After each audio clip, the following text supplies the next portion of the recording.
Kuo dar šitas butas ypatingas? Tuo, jog jame yra sudiegta išmanioji sistema.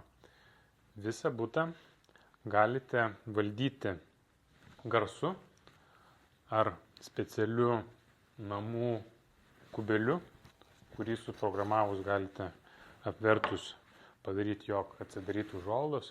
Kaip pavyzdį parodau dabar iš telefono. Lygiai taip pat viską galite valdyti garso ar appso pagalba, apšvietimas. Pavyzdžiui, jeigu įvyko name vandens nutekėjimo avarija, butas yra protingas ir jis pats sustabdys ir viską užsuks.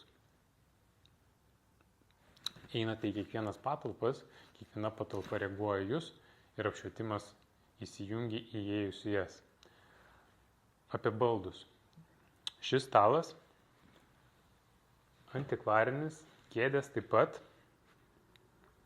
iš Anglijos ir jo pagaminimo metai yra panašus, o gal net tokie patys, kuomet parašė rašytojas Alisos stebuklų šalyje istoriją.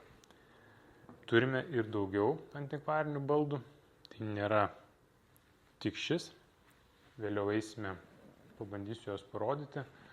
Ir dar įdomus faktai, jog prie šio buto įrengimo prisidėjo garsus meistras,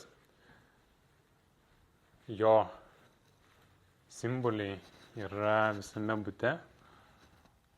Vabalas, jisai prisidėjo dekoruodamas šį butą ir jį kaip dovaną įteikė taip pat iš Alisos stebuklų šalyje tematikos rankų darbo katiną. Jeigu kas atsimenate iš filmo Arbutėlė, viskas nupaišyta ir padaryta būtent šiam butui.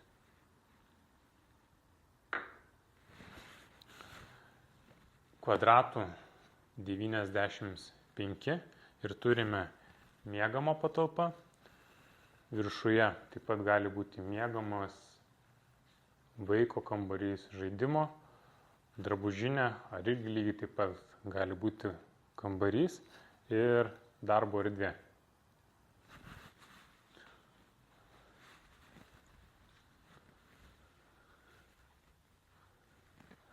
Kreipkite dėmesį į sienas, tai yra minėto autoriaus Vabalo darbas.